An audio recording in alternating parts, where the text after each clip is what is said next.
सुगंधा और उसकी सास कांता के बीच एक अजीब सी जंग रहती थी।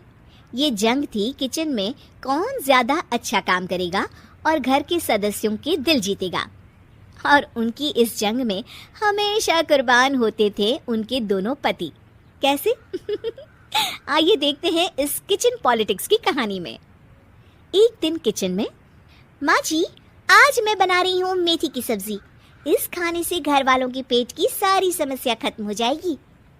और मैं बना रही हूँ तड़के वाली छाछ, जिसे पीते ही गैस की समस्या कभी नहीं होगी।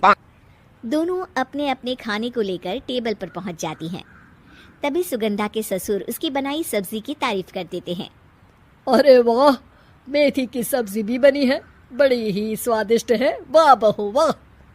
अरे बहू, लेकिन इसमें इतनी सारी मेथी बर्बाद करने की क्या जरूरत थी?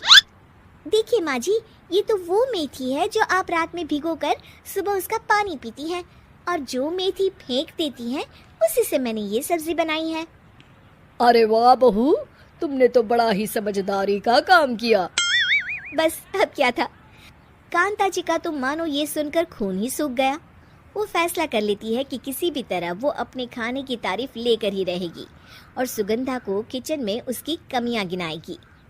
कांता फ्रिज खोलकर देख रही होती है और फिर सुगंधा से कहती है, अरे बहू, ये क्या, पूरा फ्रिज गंदा पड़ा है।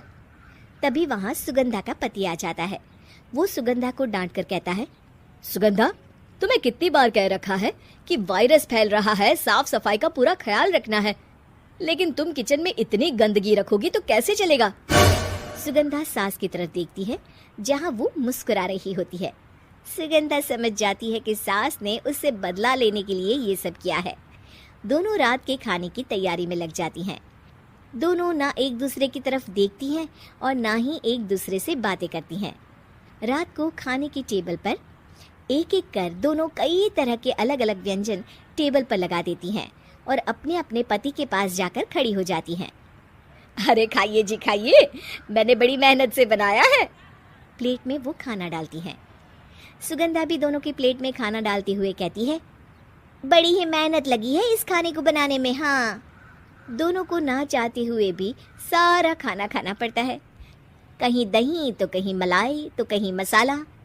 और इन सब के बाद दोनों बड़ी ही मुश्किल से अपने कमरे में सोने जाते हैं। लेकिन अगली सुबह सुगंधा का पति चिल्ला रहा होता है, हाय रे हाय, मेरा तो पेट खराब हो गया। हाय माँ, बहुत दर्द हो रहा है। तो वहीं कांता के कमरे से भी कुछ ऐसी ही आवाज आने लगती है। हे भगवान, इस सास बहू की लड़ाई हमारी जान लेकर रहेगी। जाओ कोई डॉक्टर को बुला कर लाओ। डॉक्टर आते हैं। दोनों को देखकर कांता और सुगंधा से कहती हैं, देखिए, आप दोनों इन्हें खाने में हल्का ही दीजिएगा। हो सके तो रात का खाना जल्दी खाया करे और वॉक किया करे। इतना कहकर डॉक्टर वहां से चले जाते हैं। जिसके बाद एक बार फिर से दोनों बहुएं किचन में जाती हैं और खाना बनाने में लग जाती हैं। रात में खाने के टेबल पर दोनों एक बार फिर से खाना लगाने लगती है। पापा जी, मैंने ये पतली मूंग की दाल की खिचड़ी के साथ ये पापड़ और पुदीने की चटनी भी बनाई है। अरे बहू, अभी अभी बेचारे पेट की बीमारी से गुजरे हैं। इतना भारी खाना तो डॉक्टर ने भी मना किया है ना। देखिए, मैंने आप दोनों के लिए सूप बनाया है। और दोनों उन लोगों की प्लेट में खाना डालने लगती हैं। तभी दोनों एक साथ बोल पड़ते हैं, बस करो, हमें माफ करो। हमें नहीं खाना इस घर में, ना खिचड़ी और ना ही सूप। हम इंसान हैं, एक वक्त में एक ही खाना खा सकते हैं। बस करो, हमें माफ करो। हमें नहीं खाना इस घर में, ना खिचड़ी और ना ही सूप।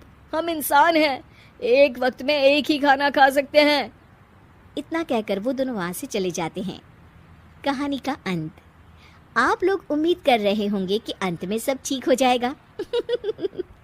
नहीं जनाब, अगर सास बहू के बीच सब ठीक हो जाए तो आप ये सीरीज देखे ही क्यों?